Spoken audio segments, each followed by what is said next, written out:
Hello, everyone, and welcome to this drop-in mini session from the Levy Library. This is Searching the New PubMed. My name is Carrie Levinson. I am the Reference and Instruction Librarian at the Mount Sinai West and Morningside campuses. And my name is Lily Martin. I'm a Reference and Instruction Librarian at the Levy Library.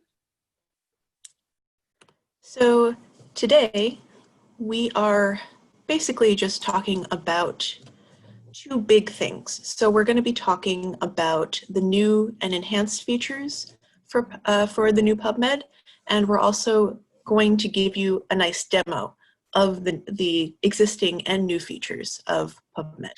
So going into a basic search, what a PubMed record looks like, mesh and automatic term mapping, what an advanced search looks like, and how you can save and share your results.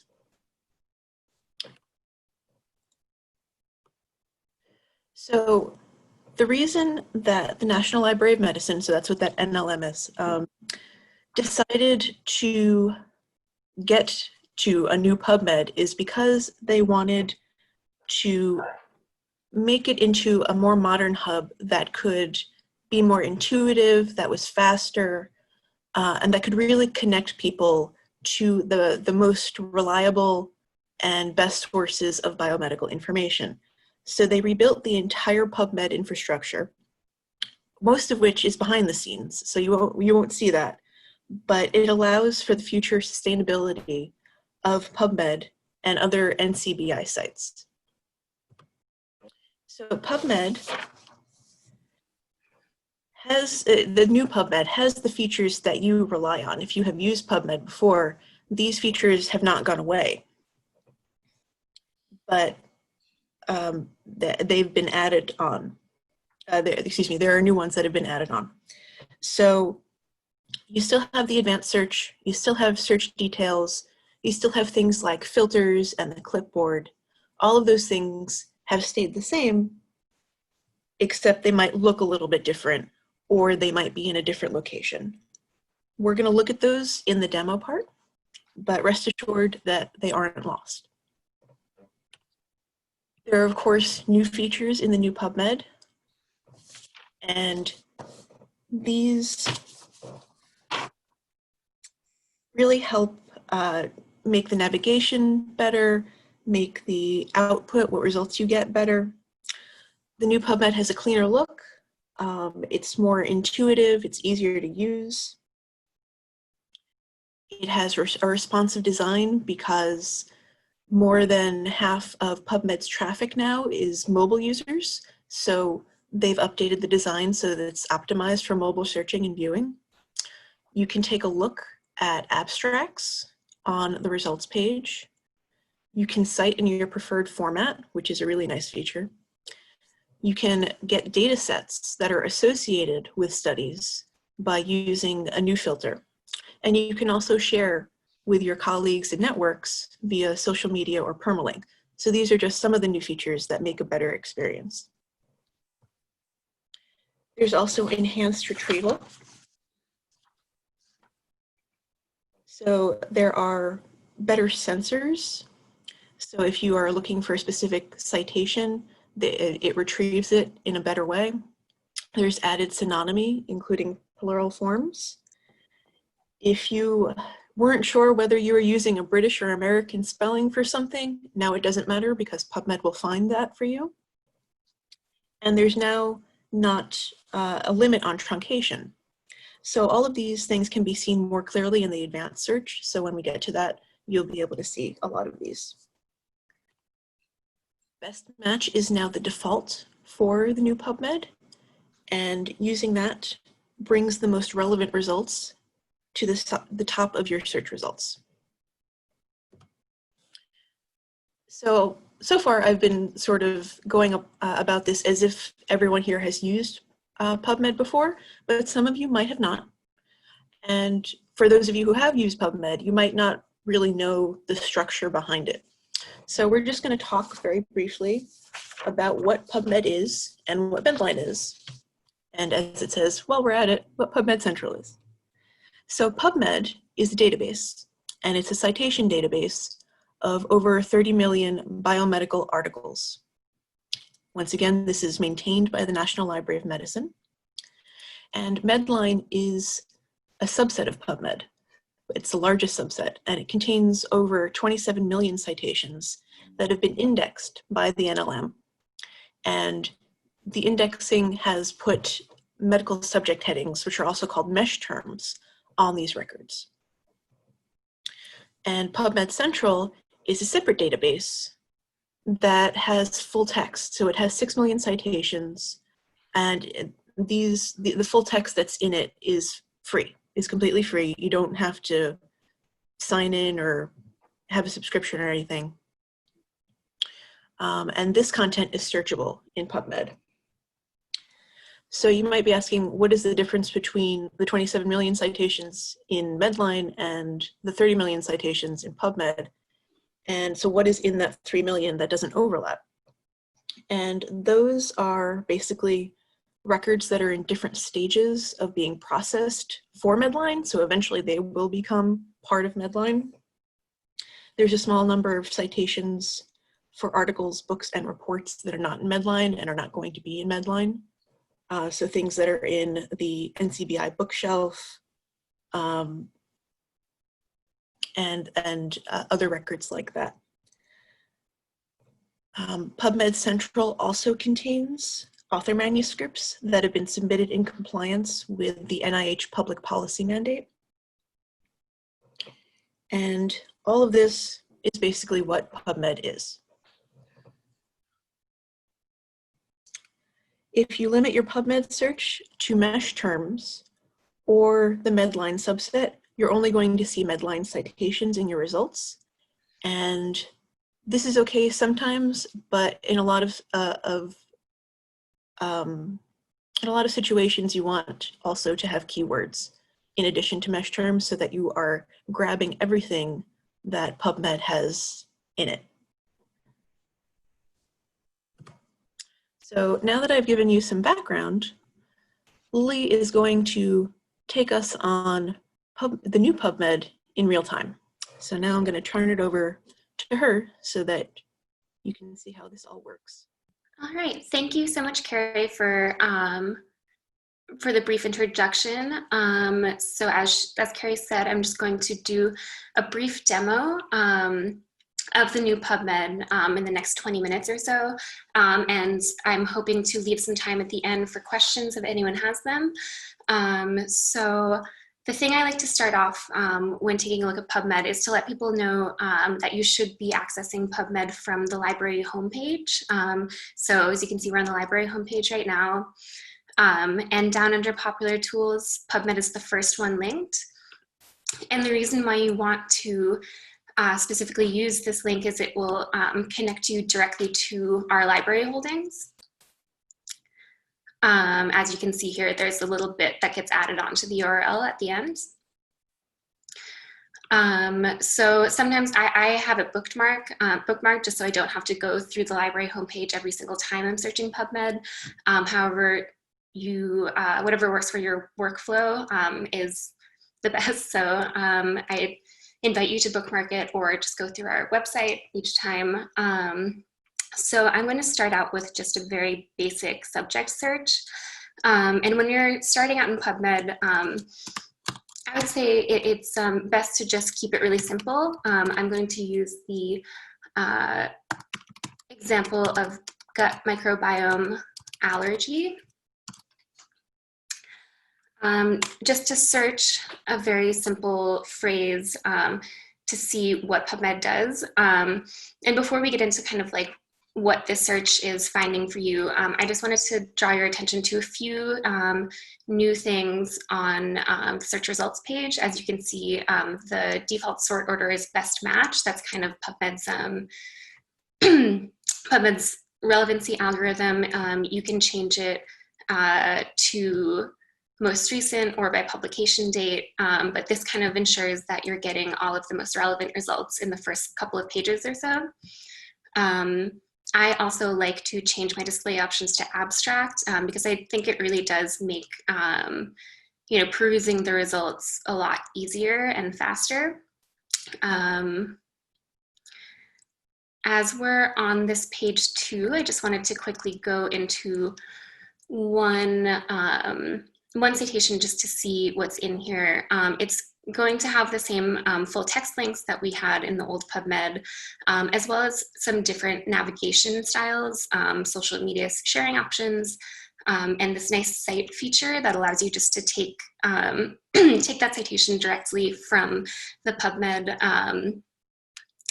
entry.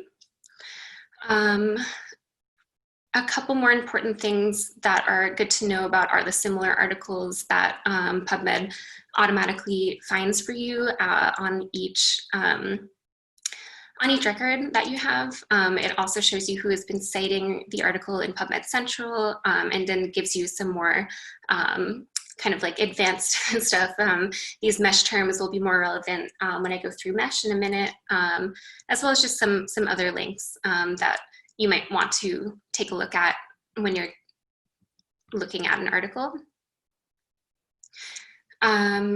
So the first thing that I like to show people when doing a PubMed search is to draw their attention to the search details. And this can be found in the advanced search. So basically, what I mean by that is when you do a very simple subject search, PubMed's not just searching this, it's actually searching a lot more.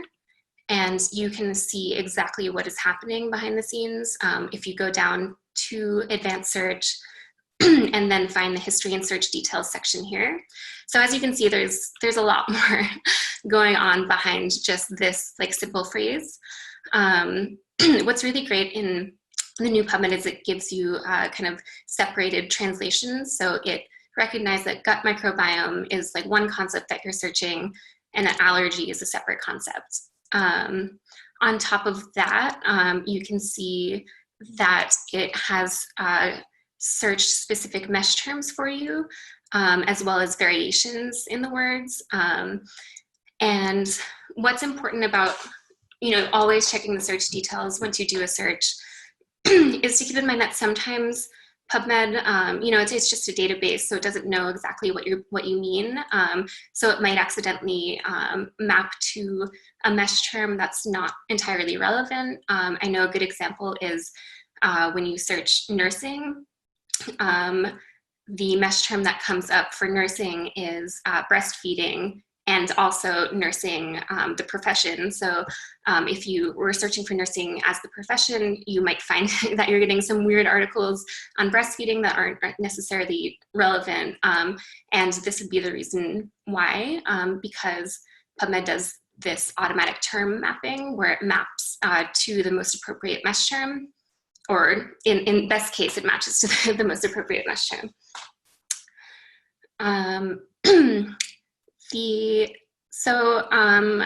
I think it's really important to know that to see what mesh terms are being mapped when you do a search, just to make sure that everything's going correctly.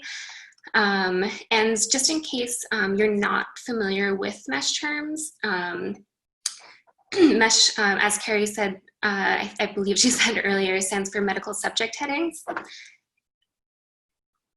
And these are essentially tags that PubMed uses to tag its indexed articles with appropriate subjects. And it can make searching easier because it allows for kind of multiple variations of a word or concept to be indexed together under one standardized term. So for example, a good example is the term bipolar disorder. I know that there are still probably a lot of articles in PubMed that do mention or call bipolar disorder manic depressive disorder or something along those lines. If you just search for bipolar disorder as a keyword, you wouldn't be getting those articles, but they would be tagged with that mesh term. It also allows for further disambiguation if there are variations on, British or American spellings. It also allows for discoverability. You may have seen a lot of articles within PubMed that maybe don't have a very descriptive title or lacking an abstract. If they're tagged with mesh terms, you'd still be able to find them. So it's really important to make sure that you have your mesh terms all correct. So if we go back to the PubMed homepage, I'll just show you Mesh has its own separate database that you can search kind of term by term. And I like to do that just to make sure I'm being as comprehensive as possible, and just to make sure I have like control over my search. So you can rely on PubMed's automatic term mapping most of the time, but if you maybe just want to make sure that you're covering all your bases, I do recommend creating a search within Mesh and searching that through PubMed, and I'll show you how to do that right now. So under the Explore section, down in the bottom right, you'll see a link to the Mesh database. And as I said, this is kind of, this is searchable term by term. It's kind of like a thesaurus. So you can't put multiple terms in at once. It won't really understand what you're saying. So I'll show you if I just search the Mesh database for allergy to see how, what kind of options we have. So two separate potentially relevant mesh terms are allergy and immunology and hypersensitivity. I believe that the search I did mapped to both of these. But I'm just going to take hypersensitivity as my term that I want to use the mesh for. Maybe I'm not really as concerned with like the allergy and immunology as a discipline. I just want hypersensitivity. So Mesh allows you to be kind of narrow in your search. You can add any subheading if you're looking for a specific kind of like aspect of your topic. If you relate it to a major topic, this will ensure that the kind of major point of the article is hypersensitivity or whatever mesh term you're using. It also gives you several entry terms. So these are the words that if you enter into PubMed as just a keyword, they will map to this hypersensitivity mesh term. If you want to get more specific, PubMed also has these taxonomy trees at the bottom. So this is kind of where in the taxonomy this mesh term fits. I'm just going to keep it here, but if you wanted to get any more specific, you could select these and add them to your search. So I can just add it to my search box over here, and we can later search it in PubMed. What I also like to do is add any relevant synonym or related terms, and I'm just going to combine this with allergy. And instead of typing out allergy or allergies, I am adding this truncation symbol. So as Carrie mentioned earlier, the new PubMed has unlimited truncation, so any variation of the term it will find. So this is just so you don't have to type out allergy, allergic, allergies. It's just kind of a good shorthand to know.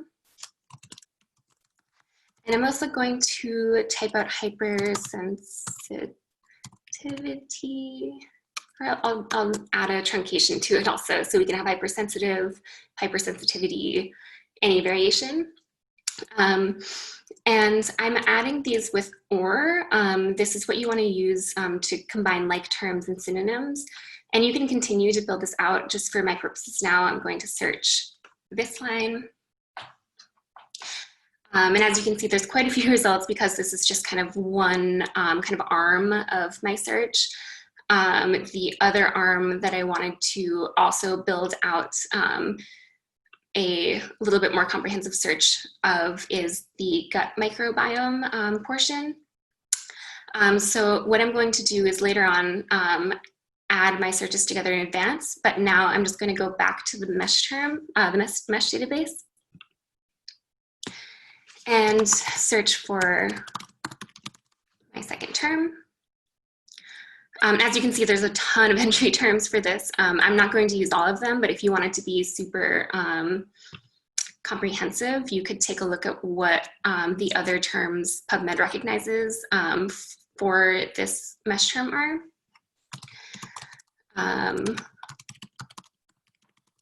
And again, I'm just going to add gut microbiome with this asterisk. I could add gastrointestinal microbiome as a keyword as well. I'm just going to search this just to have more time to go over everything. So as you can see, I've searched both of these. And something that's really nice that I actually really prefer in the new PubMed is its advanced search capabilities, which I'll show you now. We saw the search details down here earlier, but what I like to do when I'm building on a search is kind of search each concept that I want to add together. So this has all of my allergy and hypersensitivity terms, and then I have my gut microbiome terms. So what you can do is go down to the history and add each line together.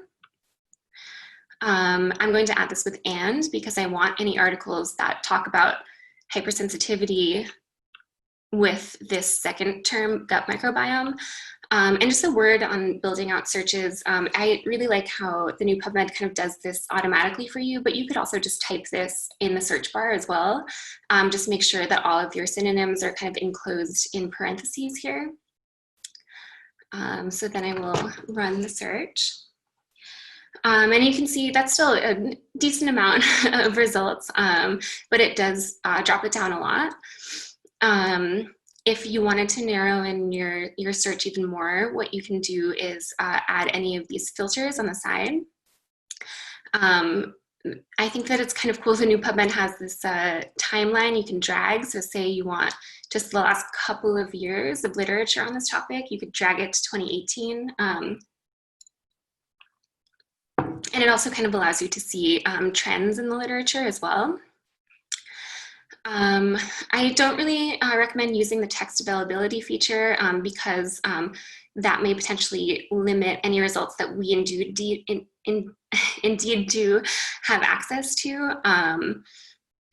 So I rarely ever use these. A new filter that PubMed has recently added is this associated data filter, which is really nice for finding studies that have data like directly connected to the article. You can also choose the type of article you're looking for. If these aren't relevant to you, there's a ton more that you can choose from here. All you have to do is select it and show it. So if I wanted just case reports, you can see that filters it down quite a lot. And there are, more filters on this page here. If you maybe wanted to take a look at specific age groups, languages, if you're only interested in the English language, that's really up to you. So in the next minute or so, I'll also just go over saving and sharing. You have these buttons up at the top here to allow you to save to a specific file, email them to yourself or a colleague, or alternatively, send them to a temporary clipboard, citation manager, or if you do have a MyNCBI account, you can add specific articles or citations to a collection or your bibliography just to go back and save them later. And with respect to time, I'm not going to get into MyNCBI at all, but if you don't have one, you can log in through this here. And actually, I think I do have mine connected to my Google account, but you would just go in and create your accounts in that way.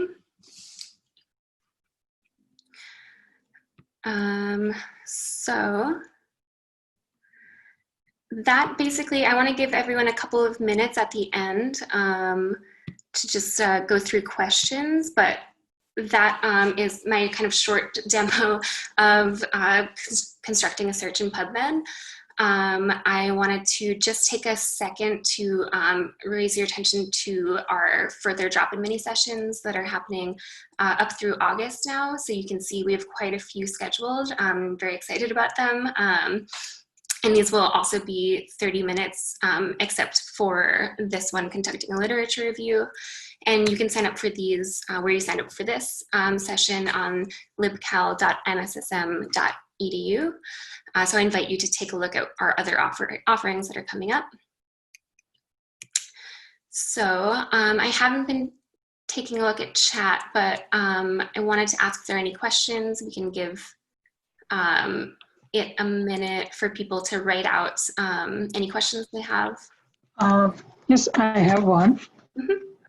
The previous PubMed versions had this option of custom publication date search, where if I want to, like, this is year-wise, so if I want search from 2018 to 2020, I can still do that.